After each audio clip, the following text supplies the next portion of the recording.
Assalomu alaykum, Said aka, xush kelibsiz. Va alaykum assalom, xush vaqt bo'linglar. Obuna modeli nima?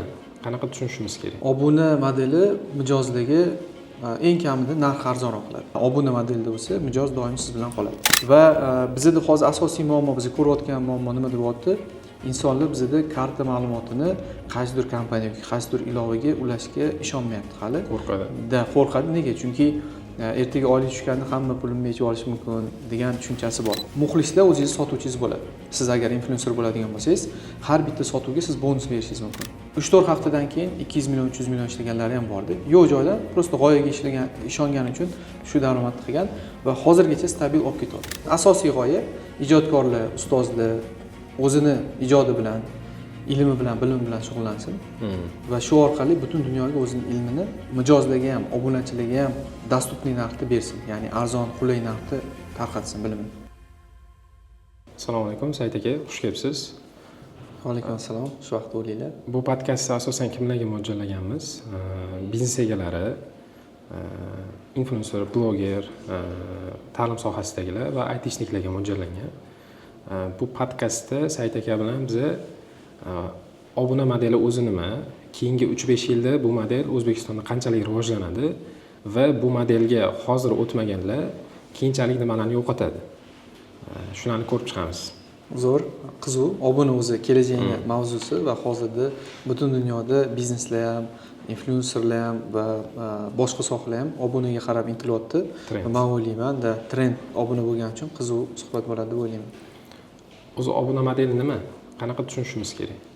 Obuna modeli O'zbekistonga endi yangi kirib kelyapti, ko'pchilik tushunmaydi. Shunaqa. O'zbekistonga hozir endi ba'zi loyihalar, ba'zi kompaniyalar obuna modelidan foydalanishni boshladi. Bu sanoqli desa ham bo'ladi. Obuna modeli mijozdan oldindan pul olish evaziga oyma-oy xizmat ko'rsatish yoki mahsulot yetkazib berish. Qisqa qilib, juda ham qisqa qilib aytganda shu, bu biznes uchun nima imkoniyat beradi? Biznesga, misol uchun, siz agar ishlab chiqaruvchi korxona bo'lsangiz, mahsulotingizni sotayotgan bo'lsangiz, mijozlarga siz mahsulotingizni ma'lum bir marjaga bir martalik to'lov evaziga sotishingiz mumkin va yoki birdaniga ko'proq, ya'ni 1 yillik, 6 oylik yoki bir nechtali paket qilib sotish evaziga bittada mijozdan pulni yig'ib olasiz, ya'ni boshida, va u mijozni kompaniyaga bo'lgan LTV'si baland bo'ladi. Ya'ni LTV deganda o'sha siz bilan sizni mahsulotingizni olish muddati uzoq bo'ladi. Bir marta mahsulot sotsangiz, u keyingi safar sizdan oladimi yo'qmi, bu noaniq. Obuna modelida bo'lsa, mijoz doim siz bilan qoladi. Tadbirkor tarafdan emas, mijoz tarafdan ham savol beray. O'zi mijozlarga bu modelni nima foydasi bor? Butun dunyoda o'zi ko'p odam mana shu obuna modelini tanlayapti. Ana bir martalik xariddan ko'ra qayta kichkina xaridlarni tanlayapti. Hali O'zbekistonga endi kirib kelyapti, lekin dunyoda trend shu. Nima foydasi bor ularga? Obuna modeli mijozlarga eng kamida narxi arzonroq qiladi. Eng kamida narx arzon bo'ladi. Ahamiyat bersangiz, iCloud sotib olamizmi, Google Drive sotib olamizmi, Netflix olamizmi, boshqa chet el mahsulotlarini olamizmi? Obunada agar siz to'laydigan bo'lsangiz, bu bir necha barobar arzon bo'ladi yoki qanchadir foiz arzon bo'ladi. Mijozlarga bu kamroq to'lov evaziga ko'proq ma'lumot yoki mahsulot olish imkoniyatini beradi. Ya'ni siz misol uchun ITV bormi yoki Netflix bormi, shu televideniyalarda yoki mana iCloud oladigan bo'lsak, iCloudda sal boshqacharoq ishlaydi. U oyma-oy oladi. Nimaga? Chunki ularda oydan oyga narx o'zgarish politikasi bor-da. Shuning uchun iCloudni misol keltirish menimcha bu yoqda to'g'ri bo'lmaydi, chunki ular dunyoda gigant kompaniya bo'lgani uchun ularda obuna model boshqacha ishlaydi. Ular har oy 1 yillik skidka davom etadi. Ularda mijozlar ko'p bo'lgani uchun ular oyma-oy podpiska modelida yechib boraveradi shu yerdan.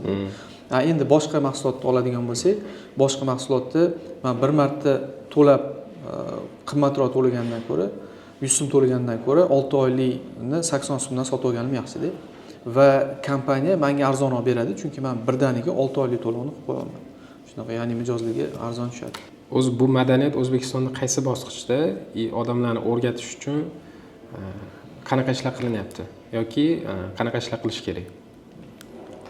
Bizda ommaviy madaniyatni olsak, hali ham moshenstvolar juda ko'p. Chunki kartadan pul yechib olish, boshqa holatlar juda ham ko'p qaytarilyapti va oddiy misol, magazinga kirsangiz, pin kodingizni sotuvchilar so'raydi yoki pin kodingiz 4ta 1 xillik, 4ta 0, 4ta 2 mana shunaqada. Bu narsa chet elda bu etapdan o'tib bo'lingan, chunki chet elda hammasini o'zining kodi bor. Kassirlar pin kodini so'ramaydi. Kartani siz berishingiz ham shart emas. O'sha terminal oldingizda turadi, terminal yoniga kartani qo'yib turib, pin kodlarini ham o'zingiz yozasiz. Ya'ni xavfsizlik, ya'ni ta'minlangan. Buni xalqqa o'zi tushunib yetgan o'zi. Что karta ma'lumotlari juda ham maxfiy va hokazo. Endi bizda endi shu etapga kelyapti. Menimcha banklar ham o'zi majburiy qilib qo'ydi. Bir xil emas, raqamlar har xil bo'lishini va do'konlarga ham borsangiz, o'sha hamma do'kon ham kartangizni bering deb so'ramayapti, chunki Markaziy bank talablari bo'lyapti, что xavfsizlik nuqtai nazaridan o'zlari kiritsin pin kodni degan. Va bizda hozir asosiy muammo, biz ko'rayotgan muammo nima deyapti? Insonlar bizda karta ma'lumotini qaysidir kompaniya yoki qaysidir ilovaga ulashga ishonmayapti hali. Qo'rqadi. Nega? Chunki ertaga oylik tushganda hamma pulimni yechib olish mumkin degan tushunchasi bor. Ya'ni men o'ylayman, bu etapdan sekin-sekin o'tamiz. Lekin qancha obuna modelida loyihalar ko'payaversa va bu loyihalar ommaga tarqalaversa, sekin-sekin menimcha odamlarda bu masalaga ishonch paydo bo'ladi. Chunki Amerika mana bizdan oldin yursa, bozori ko'rsak, hamma narsaga deyarli karta ulangan. Kartadan alohida ulab, to'lov qilib, borib kelish shart emas. Naqd pul. Karta ulangan, naqd pul ko'tarish ham shart emas. Xizmatdan foydalanasiz yoki mahsulot sotib olasiz, kartangizni yechaveradi. Bu juda ham qulay o'zi aslida.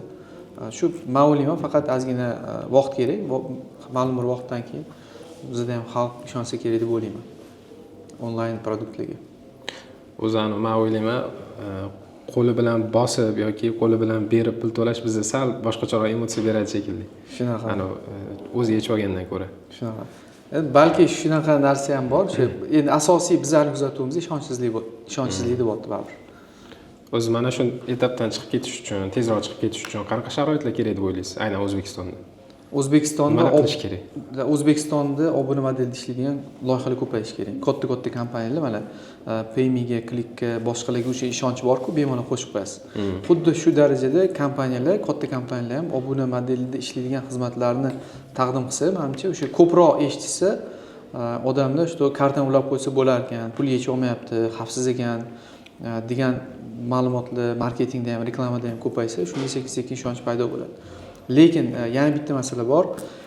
Bizda hamma loyihaga ham ishonch berib bo'lmaydi. Nimaga? Chunki karta ma'lumoti ulandi degani baribir dostуп bo'ladi, pul yechib olishi mumkin. Lekin bunday olib qarasak, biz O'zbekistonda Markaziy bank xavfsizlik nuqtai nazaridan zo'r yechim qilgan. Bizda u yechilgan summa boshqa shotga olib chiqib keta olmaydi. Chunki qanaqadir shubhali yechish bo'ladigan bo'lsa, bittada bir nechta kartadan yoki bittada подозрительный summa yechiladigan bo'lsa, shubhali summa yechiladigan bo'lsa, sразу karta ham, o'sha merchant ham, ya'ni obuna modelda ishlayotgan kompaniya ham sразу blok qilinadi. Shu masalada yaxshi. Endi bizda oladigan bo'lsak, misol uchun Join Point loyihasida influencerlarni biz o'zini hisobiga ulab beramiz dedi va mijozdan yechilayotgan summa influencer o'zini hisobiga tushadi.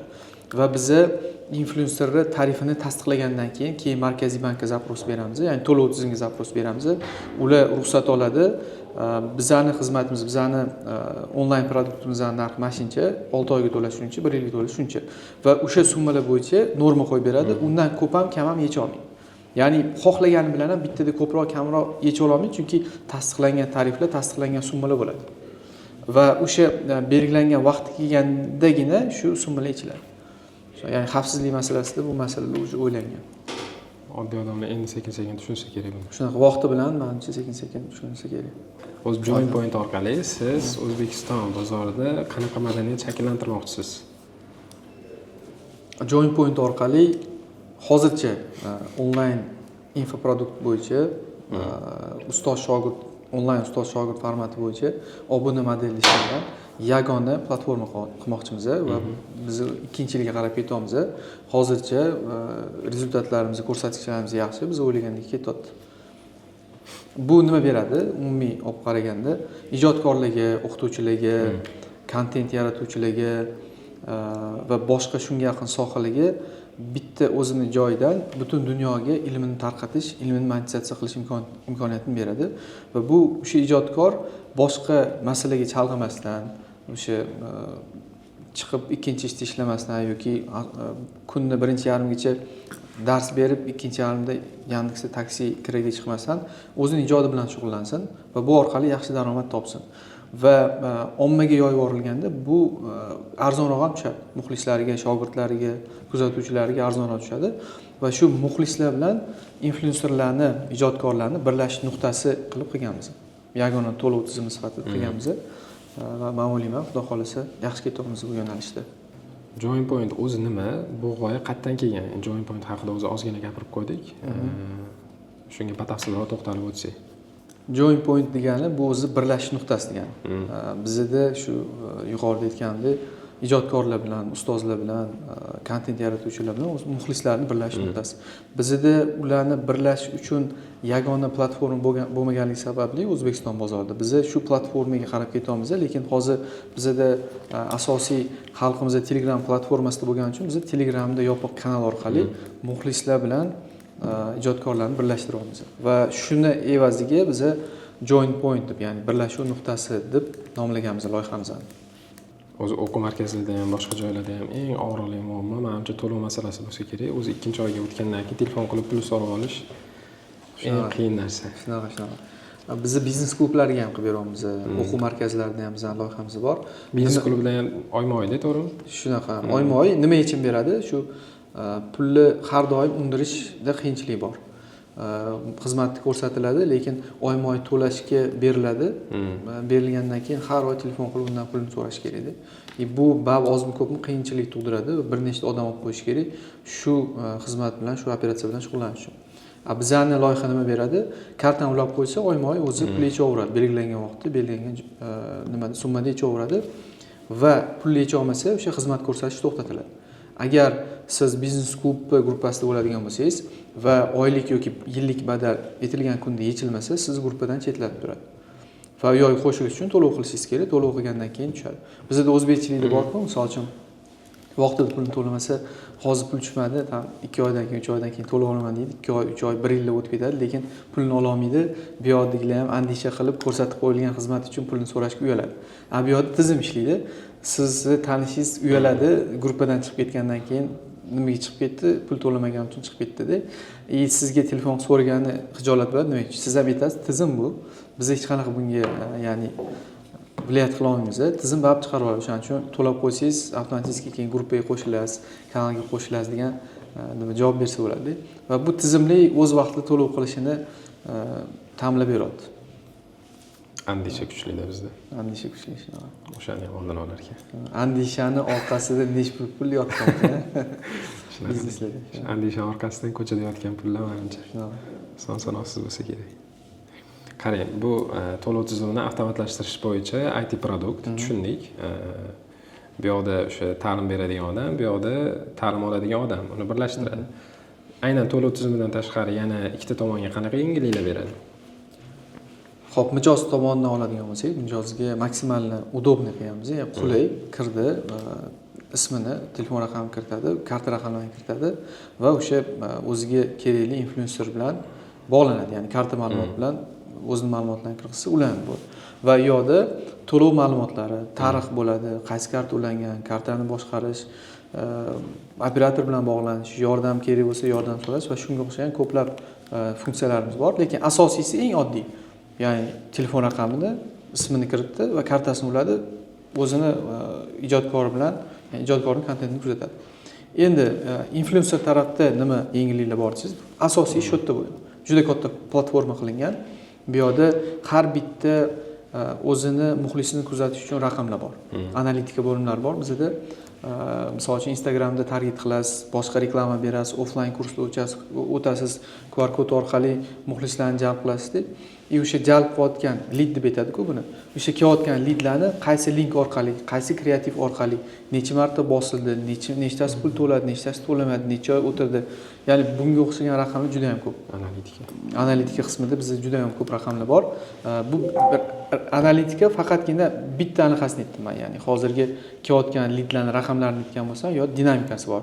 Grafik ko'rinishda o'sha bu yoqda agar imkoniyat bo'lsa qo'yib qo'ysanglar ham bo'ladi, grafiklarni YouTube'ga grafiklarda, ya'ni loyiha qanaqa ketyapti, qayerda ko'proq bateriya bor, necha oy o'tiryapti, nima uchun chiqib ketyapti. Bizda hatto oprosniklar bor. Har bitta chiqib ketayotgan obunachiga siz avtomatik botda savol jo'natadigan qila olasiz. Nima uchun chiqib ketdingiz? Kontentda sразу avtooprosnik yuboriladi. Kazdef qilib, nima uchun chiqib ketayotganini analiz qilishi mumkin.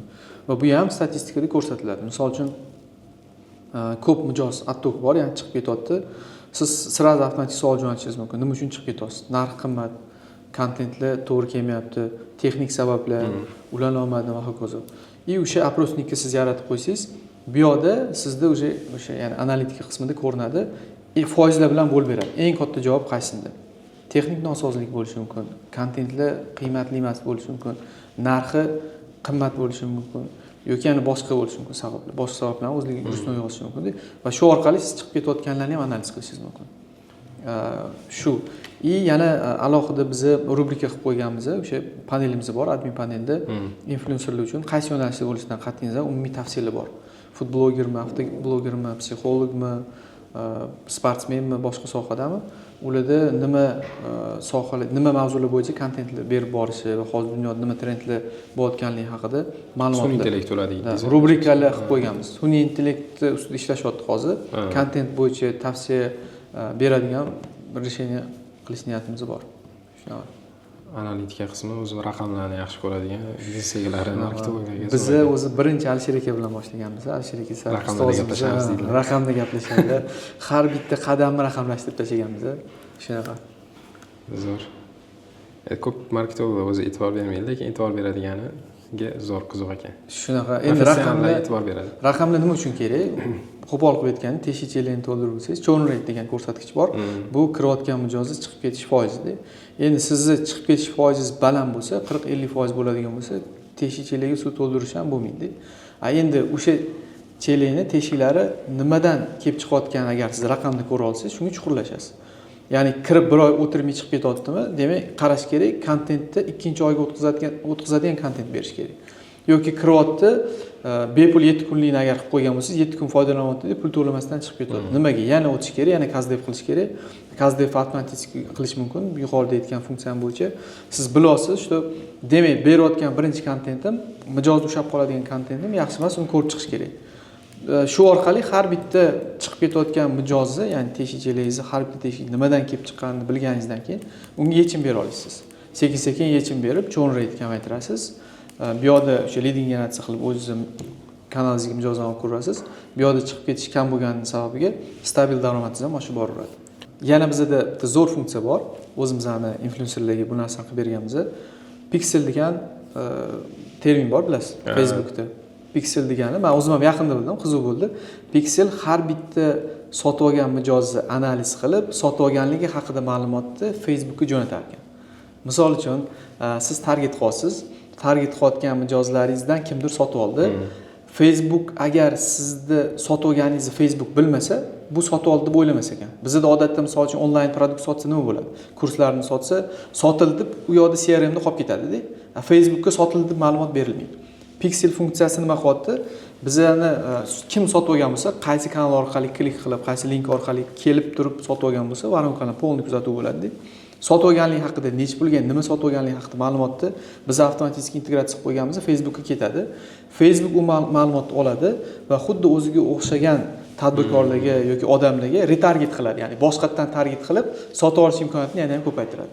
Biz shu funksiyani joriy qilganmiz, ko'rsatkichlar zo'r deb aytishyapti hozir. Chunki men o'zim uchun ham yengillik bo'ldi Pixel funksiyasi. Targetologlar maza qilar ekanda. Shunaqa targetologlarning ancha ishonsa bo'ladi. O'zi bizning loyihada targetologlarning ishi oson. Nimaga? Chunki odatda sotuvlarni AMA CRM Bittrex orqali o'lchashadi, lekin bizdagi chuqur raqamlarni ko'rishmaydi.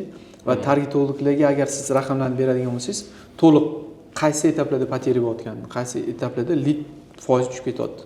Ana o'sha joylarga ahamiyat berishingiz mumkin bo'ladi. Birinchi klikdami, tushgandan keyin sotib olishdami yoki sotib olgan mijozni sotib olishdan oldin ham bir nechta varonkani etapi bor. O'sha varonkani etapini raqamlarda qo'yib chiqsangiz ham qayerda muammo bo'layotganini analitika bo'limi shunday ko'rsatib beradi. Zo'r. Yaxshi targetolog bo'lsa, yaxshi kreativ menejerlar, yaxshi marketing komandasi bo'ladigan bo'lsa, shu raqamlar bilan ishlab zo'r natijaga olib chiqsa bo'ladi. Va biz buni amalda ko'rib ko'ryapmiz. Yaxshi influencerlarning marketing komandasi bor. Buni ustida ishlab, target orqali mijozlarni olib kirishyapti va LTV'si balandligi hisobiga yaxshi daromad qilishyapti. O'zi bu loyihaga necha pul ketdi, o'zini qanchalik oqladi? Yoki qanchalik oqlayapti? Yoki qanchalik oqlashi kutilyapti? Soliqchilar ko'rmaydimi ko'rsatuvni? Bu loyihaga o'zi $100,000 ko'p ketdi hozirgi kungacha. O'zi $100,000 $100,000 ko'p ketdi. Chunki bilasiz, yaxshi dasturchini o'zini agar O'zbekistonda oyligini beraman desangiz $2,000 plus. Necha yil $100,000? Va bir nechta dastur ishlatamizda biz bunga. Nimaga bunaqa ko'p pul ketgan? Biz boshida bu dasturni bir nechta dasturchi bilan boshlaganmiz, qilib ko'rganmiz. Ko'ramiz, dasturchilarning darajasi yetmaganligi sababli loyiha sekin-sekin tarmazit qilishni boshlagandi. Ya'ni xatolik ko'payib ketib qolgan. U dasturni keyin biz TTU bilan yig'ishtirganmiz, ikkinchi dasturni boshlaganmiz. Ikkinchi bilan ham xuddi shunaqa muammo bo'lgan. Ma'lum bir darajaga yetgandan keyin uni ham boshqatdan qilishimiz kerak. Endi tasavvur qiling. Bitta dasturni ko'tarishingizga $20-30 ming ketyapti. Va o'sha $20-30 ming siz boshqa dasturchilar bilan qilaman desangiz, ular keladi, kodni ko'radi, qaraydi, yo'q, buni kodini tushunib, uni ustiga qurib ketgandan ko'ra noldan qilganimiz yaxshi deydi. Chunki dasturlashda shunaqa bir masala bor. Loyihaning kattaligiga qarab arxitekturasini qilib olishingiz kerak. Misol uchun 5 etajli uy qurmoqchi bo'lsangiz, 5 etajli fundamentini qilishingiz kerak-da. Mayli siz 2 etajini birinchi yil, qolgan 10 yildan keyin qolgan etajini qilib qo'yaman desangiz ham, lekin fundamentni 5 etajga qilib ketishingiz kerak-da. Bizda nima bo'lyapti? O'sha birinchi, ikkinchi dasturchilar bir etajli fundament qilganda, ustiga ikkinchi etajni qo'pol qilib aytganda taxtadan yasab qilmoqchi bo'lganda, bu fundament buzilishiga olib kelgan. Va xuddi shunaqa misollar bo'lgani uchun biz majbur bo'lganmiz dasturchilardan va kodlardan voz kechib yangisini qilishga. Va hozirgi paytda bir yildan oshdi biz asosiy jamoa bilan hozir hamkorlik qilib ishlab kelyapmiz. O'zimizning jamoa va yaxshi natijalar ko'rsatib kelishyapti. Ularda muammo yo'q. Shuning uchun yana to'ldirib ketadigan bo'lsam, bu yerda $100,000 nimaga ketgan oddiy loyiha-ku, to'g'ri. Mijoz tomonidan qarasangiz, ular uchun kartani uladi, ism familiyani kirgizdi. Bu oddiy. Lekin influencer tarafdan qarasangiz, juda chuqurlashgan raqamlari bor. Va u raqamlarning ustida ishlash uchun bir qancha vaqt ketgan. Har bitta raqam analitika olib chiqish uchun ham dasturlashdan ancha vaqt ketadi. Va bu yerda eng qizig'i bir nechta tizim bor. Telegram bor, SMS tizim bor, bizani dastur bor, server bor, bank to'lov tizimlari bor, payme kliklar bor. Ya'ni 5-6 ta tizim bitta loyiha orqali, o'rtada bizning loyiha bor. Shu tizim orqali uzluksiz ishlash kerak. Uzluksiz ma'lumot almashinuv bo'lishi kerak. Va bu katta narsa o'zi aslida qaraganda. Lekin dasturlash tilida qaraganda bu ko'rinadi, shu bu yerda katta ish, katta mehnat bo'lgan. Shunaqa. Menga oddiy tuyulyapti. Lekin qiyin narsa ekan. Tushuntirib berganda qiyinlik bo'ladi. Xo'p, O'zbekiston bozorida o'zi aynan obuna modeliga shunaqa join pointga o'xshab решение bergan, IT решение bergan $100,000 tikkan boshqa loyihalar bormi sizlarga? Biz eshitmaganmiz, lekin bunaqa решениeni siz o'zingiz ham qilishingiz mumkin, dasturchilarga zakaz berib qilishingiz mumkin, lekin vaqt o'tgan sari muammolar kelib chiqaveradi. Chunki o'sha yuqorida aytganimdek har xil bir nechta tizim bor, bir-biriga bog'liq, bir-biri bilan uzluksiz ishlaydigan. Lekin suvni tagiga tushmaguncha suvni tagidagi toshlar ko'rinmaydi-ku. Bu yerda ham xuddi shunaqa. Siz bir tizim bilan, Telegram bilan, to'lov tizimi bilan integratsiya qilib ishlashni boshlaganingizdan keyin qanchadir vaqt ishlaganingizdan keyin qanaqadir muammolar kelib chiqadi. U muammoni boshida hisobga olib ketish juda qiyin. Chunki u yo'l-yo'lakay chiqadigan muammolar-da. Va u muammolar chiqavergandan tajribani ustiga kuchaytirib ketaveradi-da. Va men o'ylayman, misol uchun siz 2,000, 3,000, 4,000, 5,000, $10,000 qilgan dasturingiz ham vaqt o'tgandan keyin faqatgina pastga qarab ketadi, chunki muammolar kuchayib ketaveradi. Biz shu vaqt nuqtai nazaridan va kuchli influenserlarimizning yordami, mana shu raqamlar bo'yicha, analitika bo'yicha talablari bo'lgani uchun ham biz tez rivojlantirib ketganmiz. Va tez deganda ham uncha tez bo'lmagan, 1 yil, 2-yil ketyapti. 1 yil shakllantirgan bo'lsa, 2-yil shuni kuchaytirishga vaqt ketkazyapmiz hozir. Shunaqa. Boshda kaltaklar sinib ideal darajaga yetib ketdi. Hali ham o'zgartirilyaptimi lekin? Hali ham o'zgartirilyapti deganda qo'shimchalar kiritiladi. Yangiliklar bor, doim yangiliklar kiritib, yangi qo'shimchalar qo'shadi. Bu o'sha anaqalarning talabidan, mijozlarning talabidan. Mijozlarning talabidan. Bizda yana bitta qiziq funksiya bor, mana hozir qo'shimcha qilib ketaveramiz degan joyiga hozir esim keldi. Referal tizim ishlab chiqamiz hozir. Influenserlarning talabidan kelib chiqib, biz o'zimiz dunyodagi bor referal tizimlarni o'rganib, bitta tizim qilamiz. Ya'ni muxlislar o'zingiz sotuvchingiz bo'ladi. Siz agar influencer bo'ladigan bo'lsangiz, har bitta sotuvga siz bonus berishingiz mumkin. Endi qadriyat nuqtai nazaridan ustozlar bilan maslahat qilib bu tizimni qilamiz va ma'lum bir tavsiya evaziga, ma'lum bir taklif evaziga sizga ball bonusli sistema ishlab chiqiladi. Taklif qilsangiz sizda ballingiz, bonusingiz ko'payaveradi va o'zingizga bir necha oy o'sha kanaldan foydalanish bepul bo'lishi mumkin yoki qanaqadir boshqa sovg'a evazida taqdim qilinishi mumkin. Ya'ni bu nima beradi sizga? Mijozlaringiz orqali sotuvingizni oshirishingizga olib keladi. Bu ham zo'r funksiya deb o'ylayman. Bunga ham ancha vaqtdan beri hozir bolalar shug'ullanyapti. Katta funksiya bo'lgani uchun vaqt talab qiladi. Yo'q, zo'r qiziq. Shunaqa. Marketologiyaga qiziq. Marketologiyaga qiziq, nimani o'ziga qiziq?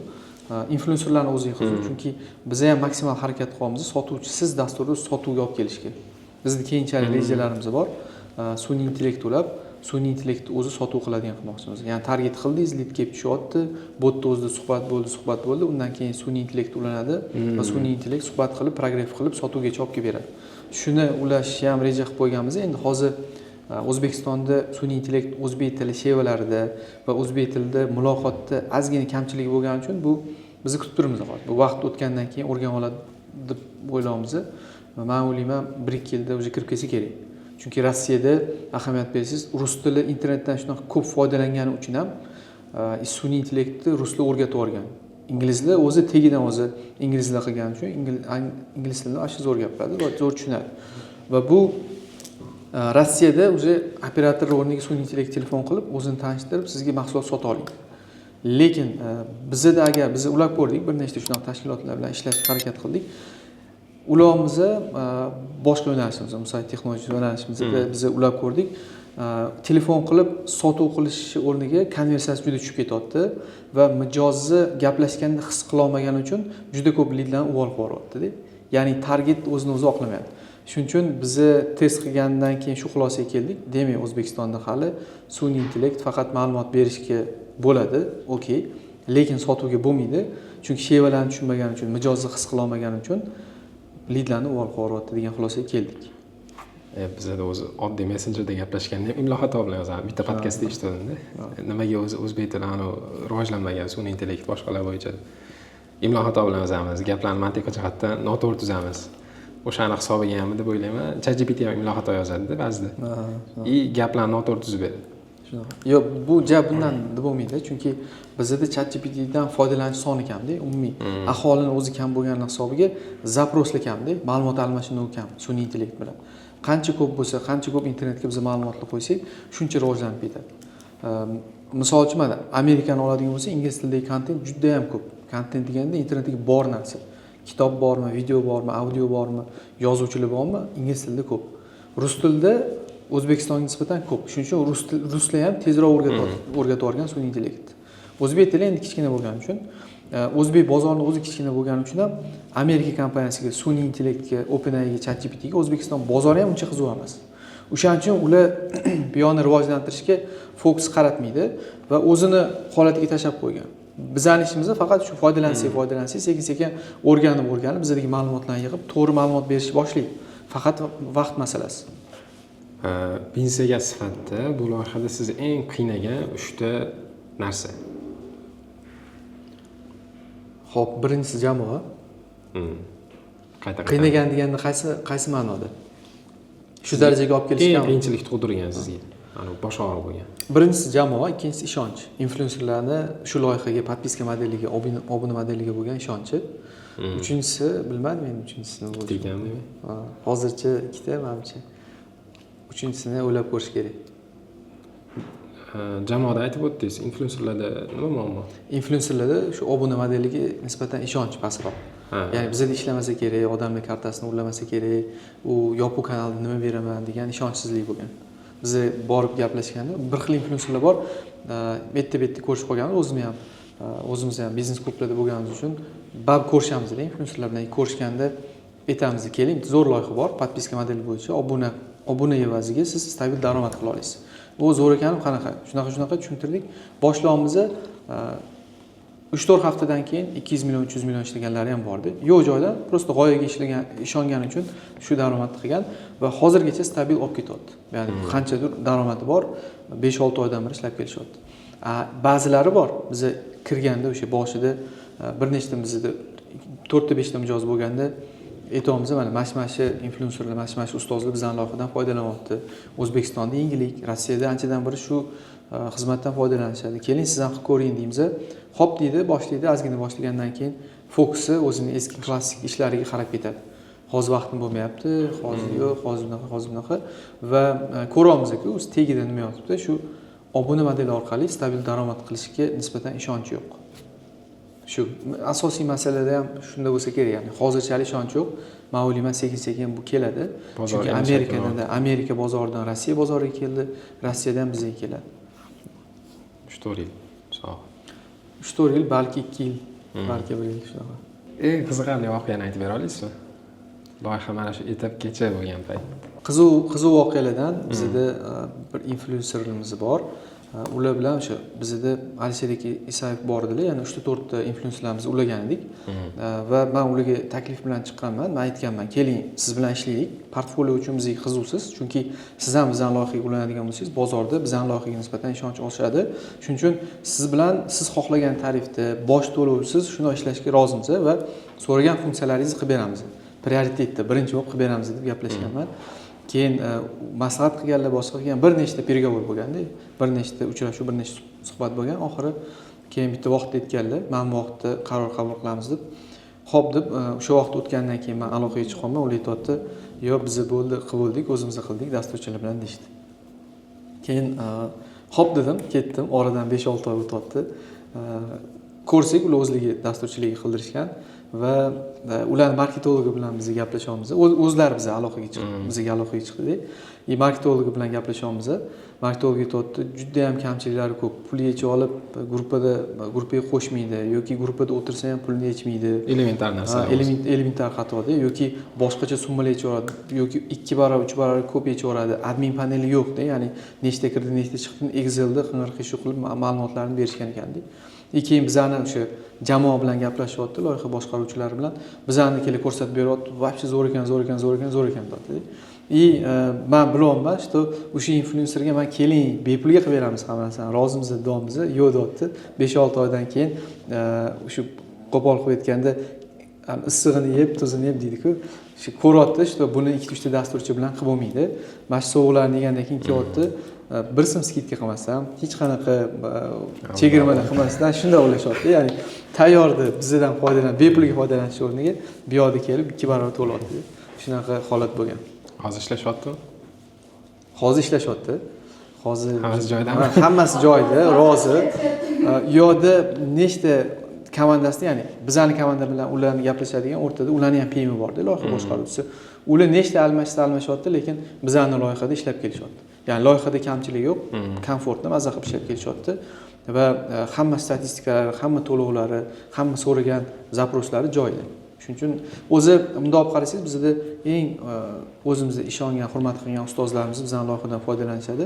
Foydalanishmasdi agar bizda kamchiliklar, qanaqadir qo'pol kamchiliklar bo'lganda.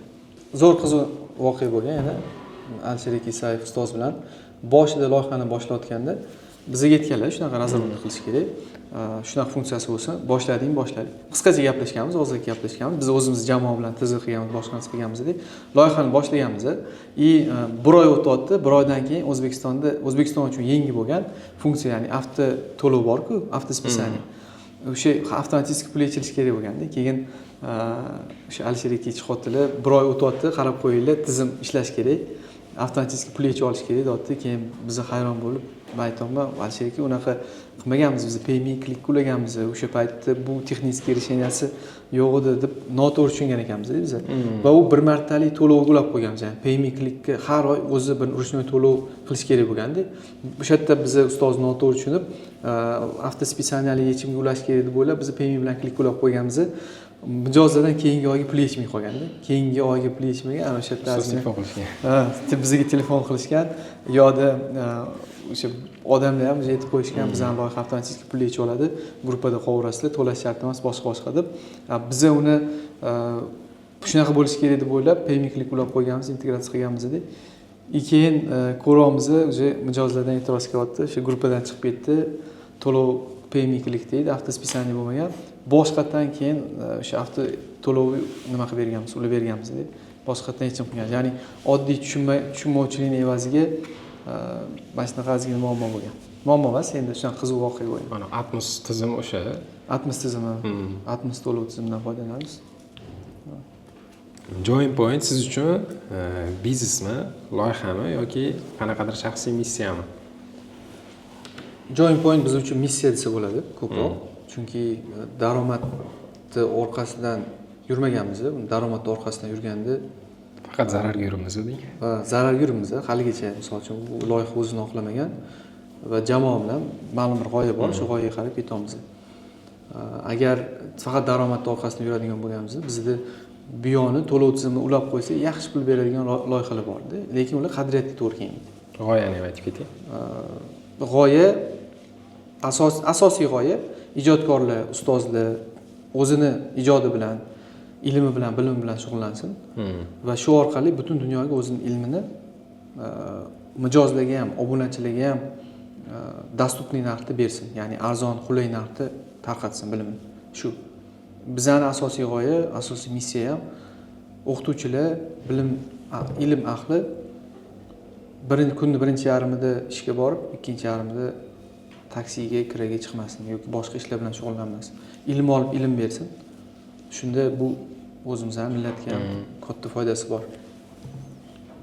Shunga kichkina sababchi bo'lib qolmoqchi bo'lganmiz va shunga qarab harakat qilyapmiz. O'z rostdan o'ylab qarasa, oddiy ustoz sotuv bo'lim qurib yoki undiruv bo'lim qurib, qanaqadir tizim qurib, har oy puli uni qila olmaydi-da, manimcha qila olmaydi. Bizda qishloqlarda o'zi zo'r o'qituvchilar bor-da. Sanoqli, lekin zo'r o'qituvchilar bor. Ularga marketing komanda yetishmaydi. Masalan, sotuv bo'limi qurish kerak, o'sha marketingini yurgizish kerak, target qilish kerak, boshqa narsa qilish kerak. Ular bu narsani qila olmaydi. Lekin zo'r bilim beradi. Zo'r bilim beradi. Endi kichkina qishloqda bo'lgani uchun faqat yon atrofiga beradi. Endi biz aytamiz ularga, keling, butun dunyoga berishingiz mumkin. Biz vizani ham, Mastercardni ham ulab qo'yganmiz. Butun dunyodan sizga to'lovni qila oladi. Va shu orqali kichkina qishloqda o'tirganlar ham bizning to'lov tizimiga ulanib, hozir butun O'zbekistonga, butun dunyoga, Rossiyadagi o'zimizning musofirlarimizga ilmini, bilimini bo'lishyapti. Telegram messenjerdan berib boraveradi. Xuddi shunday. Ma'lumotni beraveradi, yopiq kanalda ma'lumotni, ilmini bo'lishib boraveradi va shu orqali kichkina qishloqda ham onlayn daromad qilish imkoniyati bor va bu 100% hammasi soliq to'lanadi, 100% hammasi ochiq oydin bo'ladi. Shuning uchun bu missiyaga o'sha yana bitta yaqinlashtiradigan masala ham shu, kichkina qishloqda bo'ladimi yoki uzoqda bo'ladimi, ilmini bo'lishga imkoniyat yaratib berish, sababchi bo'lish shunga. Bu narsa o'xshamaydi, ishlamaydi deganlar bo'lganmi atrofingizda? Birinchi boshlamoqligingizda. Ko'p bo'lgan, bunaqa ishonmaydi. Bo'ladigan ishni qilsanchi deb. Bizani jamoada ham bunaqalar bo'lgan edi. Boshqa joyda ishlab yurishibdi. Shuning uchun yon atrofda ham ko'p bo'ladi. Influencerlar misol uchun, o'qituvchilar ham bir xillari ishonmaydi, bo'lmaydi, ya'ni bu loyiha qiziq emas. Odamlar yopiq kanalga berayotgan ma'lumot uchun pul to'lamaydi deyotgan har xil negativlar bo'lgan, lekin birovlarning fikriga qarab yuradigan bo'lsak, biz uydan chiqishimiz kerak emas bo'lib qoladi. Shuning uchun biz risk qilganmiz, kirganmiz, qancha pul ketsa ketsin, vaqtimiz, resurslarimiz ketsa ketsin, lekin shuni oxirigacha boramiz deb shu loyihani qildik va vaqt davomida biz ko'ramizki, bu narsa ishlayapti. Va ishlayotgani uchun ham bizga shu narsa energiya beradi. Jamoa bilan faqat oldinga bosib o'tamiz. Hozir O'zbekistonda eng top spikerlar o'tdi-da bu modelga. Menimcha endi undan keyin kichkinalar ham sekin-sekin o'tadi. Shunaqa. Hozir biz mana Alisher Isayev bilan boshladik nimaga? O'zi bir necha yil oldin bu g'oya bor edi, lekin bu g'oyaga hali aholimiz tayyor emas edi. Obuna model juda ham 3-4 yil oldin juda ham yengillik bo'lganda va bundan foydalanishiga bizga ishonch bo'lmagan. Kurslar hit bo'lib yurgan payt. Da, kurslar boshqa.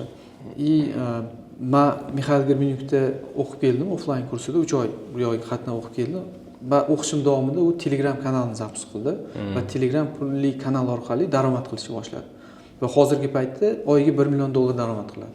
Toza, sof. Chunki qattan bilamiz, biz o'tdagi raqamlarni ham solishtirib ko'rsak bo'ladi. Plus u yoqda o'qib yurish jarayonida men Mixail Germenyukning marketing komandasidagi bir inson bor, shu bilan juda yaqin bo'lib, yaxshi maslahat olib turamiz, qadrdon bo'lib qolganmiz.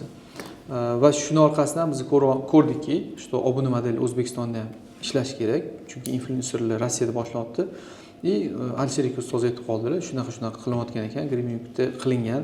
Men aytdim, qilingan, boshqa yana influencerda ham qilingan. Onlayn produktlarni hozir yopiq kanal orqali monetizatsiya qilishyapti. Maslahat qilganda O'zbekistonda boshlashga qaror qildik. O'zbekistonda bundan oldin yopiq kanalda kontent berish madaniyati bor edi. Qilingandi loyihalar, lekin avtoto'lov hali ulanmagan. Ya'ni kartani ulab qo'yib, o'zi pul yechib oladigan tizim hali ulanmagan. Men o'ylayman, O'zbekistonda birinchi biza qildik. To'lov avtomatik yechib oladigan qilib. Bizdan oldin bir martalik to'lov bo'lgan. Bir martalik to'lovda bilsangiz, obunachilar har doim qilib to'lov qilishda esidan chiqib ketadi, shu bilan qolib ketadi. Ya'ni chiqib ketish foizi juda ham yuqori bo'lib ketgan. Biz o'lchaganmiz, taxminan 60% gacha ham chiqib ketgan. Bir martalik to'lovda agar siz kontent bersangiz, 60% chiqib ketadi. Agar avtoto'lov bo'ladigan bo'lsa, ancha eng kamida 50-60% yaxshilangan ko'rsatkich. Biz buni o'lchaganmiz-da. Shunaqa. Shuning uchun birinchi bo'lib shu O'zbekistonda boshlaganmiz. Hozirgacha sekin-sekin yaxshi o'zimizning ishongan ustozlar, xalq ishongan ustozlarimiz bizning tizimdan foydalanadi. Hozir bitta misol keltirdingiz, yana bitta ikkita misol keltirib o'ta olasizmi? Chet elda yaxshi daromad qilib turgan aynan mana shu modelda, obuna modelida. Influencermi, blogermi, spikermi, motivatormi farqi yo'q, kim bo'lsa ham. Hozir deyarli har ikkinchi Rossiyadagi blogerda o'zining yopiq kanali bor. Chunki ular ham tushunyapti, Instagramga obunachilarni olib kelib, obunachilar sonini ko'paytirgan bilan reklamadan yoki offlayn yoki onlayn boshqa produktlarni sotish orqali daromad qilish mumkin, lekin konkurensiya ko'payib ketgani hisobiga ular daromad tushib ketyapti. Ya'ni onlayn video kurslarni zapis qilish ham narxi qimmatga tushib ketyapti, chem uni zapis qilib sotgandan ko'ra. Va obuna modeliga agar ular yopiq kanal influencerlar yopiq kanal ochib, yopiq kanalda stabil daromad qilish mumkin bo'lsa, yopiq kanal ochyapti. Kontentini bo'lib beryapti. Shu mijozlar oyma-oy yuqori LTVda har oyda to'lov qilib, uni kontentini ko'rish uchun. Influencerlarning ishi har doim yangi produkt qilib kelish. Masalan, iPhone'da ham 15, 16, 17 bo'lib ketyapti-ku. O'sha keyingi oyga o'tkazish uchun yoki keyingi yilga o'tkazish uchun kursni yana ham qiziqroq, yana ham keyingi etapga olib chiqadigan qilish uchun shuni ustida ishlashyapti va bitta joyda o'tirib, arzonroq narx evaziga ko'pchilikdan daromad qilishyapti. Shunaqa aytmoqchi bo'lganim, bu yerda Rossiyada har ikkinchi blogerda o'zining yopiq kanali bor. Uni 10 mingta obunachisi bo'lsa ham, asosiy g'oyasi nima bo'lyapti influencerlar? Uni 10 mingtani nechidir foizini varonkalar orqali Telegram yopiq kanaliga o'tkazish bo'lyapti. Ya'ni lead generatsiya qilib Instagramga olib ketadi, target qilib Instagramga olib keladi, Instagramda progress qiladi. O'tinglar, men Telegramda zo'r loyiham bor deydi. O'sha yopiq kanalga o'tkazyapti. Va shu orqali stabil daromad qilib kelishyapti. Bulardan misol qilib aytishim mumkin. Arsen Markar ham bor. Baza Markar ham degan, u Telegramda daromad qilishdan oldin, internetga chiqishdan oldin aytgan ekan, sразу men Telegram o'zidan $1 million daromad qilaman degan ekan va hozir $1 million dan ko'p daromad qiladi. Biz xatdan bilamiz, biz pulli kontentlarni sotib olganmiz spesialni. Jamoa bilan sotib olganmiz va biz kuzatib turamiz doim nima trend, nima yangiliklar qilishyapti, qanaqa daromad qilishyapti, qaysi soha egalari ko'proq kiryapti hozir yopiq kanal qilishga. Shuni doim o'rganib turamiz. Research deydi, ya'ni o'zimizdan ustida ishlash masalasini o'rganib turamiz. Shunaqa. Oyga kafolatlangan $1 million. Yaxshi. Oyga kafolatlangan $1 million. Men o'sha yopiq kanal ochib, Telegramda yuritadigan bo'lsam, menga qanaqa risklar bor? Eng qizig'i, agar obuna modelini boshlaydigan bo'lsangiz, deyarli risk yo'q. Nimaga? Hozir tushuntirib beraman. Misol uchun boshqa biznes boshlamoqchi bo'lsangiz, obuna modeli ham bu boshqa biznesda. Bunday olib qarang, boshqa biznes. Ya'ni siz mahsulotingizni boshqacha mahsulot qilib, boshqacha bozorda, boshqacha metod bilan sotish. Bu yerda risk bor. Pul tikishingiz kerak, komanda yig'ishingiz kerak, marketingga harakat qilishingiz kerak, mahsulot ishlab chiqarish bo'yicha izlanish olib borishingiz kerak va hokazo. Bu yerda pul deyarli ketmaydi. Arzimagan ulanish puli yoki arzimagan bir nechta syomkani puli bo'lishi mumkin. Syomkasiz ham boshlash mumkin. Ikkinchidan reputasion risk yo'q. Ya'ni bu loyiha agar misol uchun obuna orqali siz obunachilarga kontent berishni boshlasangiz, bu loyiha o'xshamagan taqdirda ham siz o'sha oyi oxirigacha xizmat ko'rsatib loyihani yopa olasiz, sizda hech qanaqa risk bo'lmaydi. Yoki bizda juda ham oddiy qilingan va har doim men tavsiya qilaman. Mahsulotingizdan norozi bo'lgan, qoniqmagan mijoz, hatto kirayotganda, registratsiya qilayotganda ommaviy ofertani qabul qilib pul to'lov qilgan bo'lsa ham qaytarib beringlar deyman va har doim shu tizimda ishlaymiz. ya'ni kimdir rozi emasman men kontentdan degan bo'lsa pulni 100% qaytarib beramiz. Negativ bo'lmasligi uchun-da. Bu yerda ham reputatsion risk yo'q. Ya'ni o'sha yuqorida aytganimdek pul berish kerak emas, jamoa yig'ish kerak emas, chunki o'zingiz boshlaysiz. To'lov tizimini uladingiz, o'zingizni ma'lumotlaringizni yopiq kanalingizga qo'yib ketyapsiz. Buning uchun hech kim kerak emas. Va buning uchun alohida komanda syomkalar uchun, boshqa narsalar uchun ham qilish kerak emas. Bitta telefoningiz bo'lsa, xohishingiz bo'lsa, yopiq kanalni boshlab ketsa bo'ladi. Eng qizig'i, Alisher Isayev bilan biz shu loyihani koridorda boshlaganmiz. Loyihani tayyor qilganmiz, o'tirib gaplashganmiz, qanaqa funksiya bo'ladi, o'sha funksiyalarni kelishib olganmiz. Loyiha tayyor bo'lgan, men kelganman. Telegramda kanal ochganlar koridorda. Tayyor bo'ldi, loyihamiz tayyor bo'ldi. Nima qilamiz degan, shu milliard ofisini koridorda full kontakt qilamiz. Ketdi full kontakt yozganmiz. O'sha yerda o'zida boshlangan. Va hozirgi kunda mingdan ko'p obunachiga ega. Va bunda men o'ylayman, faqat xohish kerak. Shu yerda ham komanda yoki boshqa narsalar bo'lmagan. Boshida Alisher aka o'zlari qaragan. Bu yoqda men qaraganman. Jamoa nuqtai nazar PM'imizni dasturlash PM'i, mijozlar bilan gaplashgan community menejerlarimiz bo'lmagan. O'zim gaplashgan, ular o'zlari bo'lgan. Shu bilan loyihani boshlaganmiz, sekin-sekin odamni yig'ilib, hozir o'zi mingtadan ko'p odamga chiqilgan. Hozir aynan shaxsini aytishingiz shart emas. Aynan Join Point mijozlaridan o'rtacha necha pul daromad qilishyapti oyiga? Eng ko'pi, eng kami deylik. Eng kami 50 million bo'lsa kerak. Oyiga 50 million eng kami ham. Eng kam 50 million bo'lsa kerak. Eng ko'pi 650 milliongacha chiqdi menimcha oyiga. O'sha zapus qilinganda boshqa. Zo'r. Lekin o'rtacha stabil daromad mana shuni orasida. 50 bilan 650 ning orasida bo'lyapti. 20 ming, 30 ming dollar atrofida ekanda. Da, bu influencer yaxshi ishlagan odam. Da, influencer o'ziga bog'liq. Yaxshi daromad qilish uchun jamoa bilan kelishib, yaxshi o'sha hozirgi trendlarga mos keladigan va obunachini oydan oyga o'tkazadigan, ushlab turadigan kontentlar beriladigan bo'lsa, stabil daromadni doim ko'paytirish mumkin. Chunki daromadni ko'paytirishda, obunachini jalb qilishda bu ограничение yo'q-da. Agar siz offlaynda dars beradigan bo'lsangiz, auditoriyangiz siqqancha dars berishingiz mumkin. Qo'pol qilib aytganda. Lekin bu loyihada chegarasi yo'q-da. Auditoriya yo'q. Olib kiraverasiz. Target qilasiz, boshqa joyda reklama qilasiz, onlayn reklama, offlayn reklama qilasiz, mijozga yig'urasiz. Lekin masala bu mijoz keyingi oyga yana to'lov qilish uchun, keyingi oyga o'tish uchun men nima qilishim kerak, nima ma'lumot berishim degan savol ustida ko'proq o'ylash kerak. Endi biz ko'ryapmizki, reklamasi kuchli bo'lmagan, influencer bo'lmagan oddiy o'qituvchilar ham zo'r daromadlar qilishyapti. Nimaga? Chunki kontentini qiymati juda baland. Berayotgan ilmlarida, berayotgan, ulashayotgan bilimlari juda qiymatli. Shuning uchun uni kuzatayotgan obunachilari oddiy tavsiya qiladi. Oddiy kirib kino ko'rgandek emasda, ustozim degan qarash bilan kiryapti. Ya'ni ustoz shogird masalasida uzoq vaqtlardan beri birga ketishyapti. Qarang, hozir shu modelga o'tmaganlar aynan O'zbekistonda 4-5 yil o'tib nimalarni yo'qotadi yoki nimalardan afsuslanadi? Endi 4-5 yil o'tgandan keyin bilamizda buni. Lekin taxminim siz bor. Rossiya bozorini, boshqa bozorlarni ko'rgansizmi? Taxminim bor. Influencer umuman onlayn kontent bo'lishish bozori, men o'ylayman, onlaynga o'tib boraveradi. Ya'ni offlaynniki ham onlaynga o'tib boraveradi. Va ko'rasiz, yildan yilga bitta sohada juda ham ko'p konkurensiya bo'lib ketyapti. Juda ham ko'pchilik kiryapti, chiqib ketyapti, kirib qolayotganlar ham bor. Biznes spikerlarning orasida psixologiya bo'yicha, sport bo'yicha, fitness trenerlar, boshqa bo'yicha konkurensiya doim rivojlanib boradi va doim daromad tushib boradi. Va doim yangi chiqqan sotuvlar, zapusklar bor, progresslar bor. O'sha tizimlar ham o'zini o'zi oldingidek oqlamayapti-da. Va men o'ylayman, hozir obuna modeliga o'tganlar sekin-sekin obunachilarni yig'ib olsa, stabil daromadga keyinchalik ham yaxshi daromad qilishsa kerak deb o'ylayman. Mening taxminlarim shu. Chunki odatda bizning bozor Rossiya Amerikani qaytaradi va ularni misolida ham oladigan bo'lsak, shu model, obuna modeli hozir ishlayapti.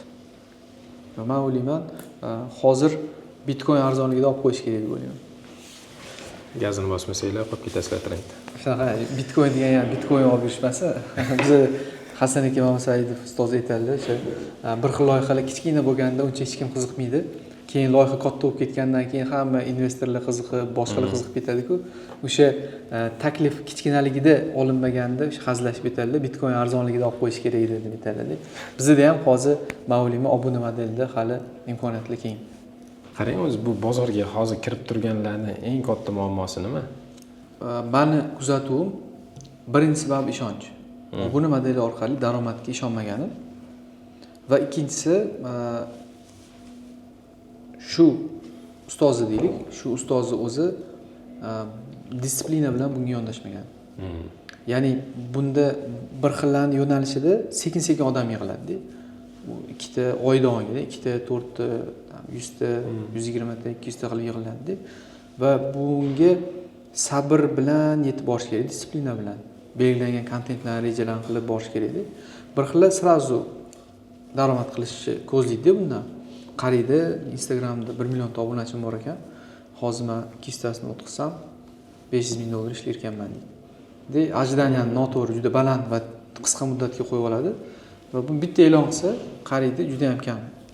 200 ming ta obunachi emas, 200 ming taga ajdaniya qo'yib qo'ygan bo'lsa, 200 ta donasi qo'shilyapti. Va shuni ko'rgandan keyin o'zi keyinchalik yana kontent berishga, keyinchalik kontent ustida ishlashga energiyasi bo'lmaydi. Demak, model ishlaydi, faqat yondashuv noto'g'ri bo'lyapti. Sabr, matonat kerak deydi. Kimdadir zo'r ketadi bittada. Bizda inflyuenserlarimiz bor, 2 haftada 300 million ishlaganlarimiz bor. Zo'r daromad qilgan, ya'ni berayotgan ma'lumot qiymatli edi. Ko'rib bittada ularni bittada sotib oladigan ma'lumot yoki bittada shu kanal bilan oladigan ma'lumotlarda. Shuning uchun shunaqa keyslar ham bo'lgan. 2 haftada 300 million.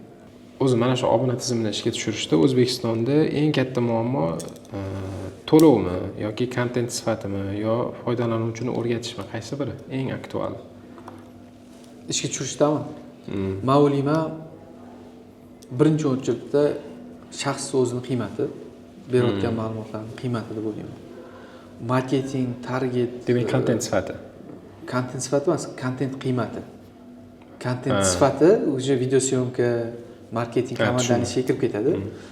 Ma'lumot qiymati, qanchalik qiymatli ma'lumot bo'lsa, biz ko'ryapmiz, reklama targetsiz ham odamlar ko'payib ketyapti kundan kunga. Birinchi o'chirish shu ma'lumotning qiymatini agar to'g'ri topadigan bo'lsa, shu eng asosiy faktor bo'ladi.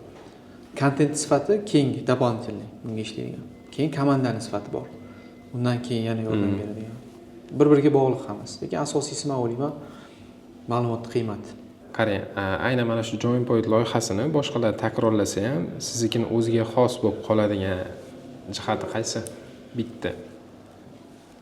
Doim oldiga intiladigan jamoa deb o'ylayman. Loyihani funksiyasini boshqa narsani qaytarish mumkin, lekin jamoani ichidagi jarayonni uni his qilish kerak edi. Va buni qaytarish juda ham qiyin. U funksiyani mayli qaytarishayotgandir yuzaki. Biz ichkaridan dunyoni o'rganib, maslahatlashib, jamoa bilan sortirovka qilib, bir nechta funksiyalarni filtr qilib, bir nechta решениyalarni filtr qilib, razработка qilamiz-da. Va eng qizig'i, biz inflyuenserlarga razработка faqat IT tizim taklif qilmayapmiz. Biz umumiy yechim taklif qilamiz. To'g'ri bu yerda marketing biz bor videosini syomka qilmaymiz, nima haqida kontent qilish kerakligini o'rgatmaymiz, lekin biz dunyoda sizni sohangiz bo'yicha shunaqa trendlar bor va taxminiy narxlari shunaqa. Keling, mana bunaqa kontent bilan boshlaylik. Sizga mana bunaqa odam kerak. Kerak bo'lsa biz maslahat beramiz, tavsiya beramiz, mana shu marketing komanda bilan ishlang, mana shu ssenaristlar bilan ishlang va shu bilan umumiy yechim beramiz. Ya'ni bizga ulanayotgan ustoz, inflyuenser yoki kontent yaratuvchi, ijodkor bilan birga bitta kemadamiz doim va doim buni ustida ishlaymiz. Biz 2-3 ta programmistni olib, razработканы qilib o'z holiga tashlab qo'ygan jamoa emasmiz. Shuning uchun men o'ylayman, bizani qaytarila olmaydigan, nepovtorimый deydi, o'zcha aytganda, jihatimiz jamoa. Tushundim. Rahmat. Zo'r bo'ldi.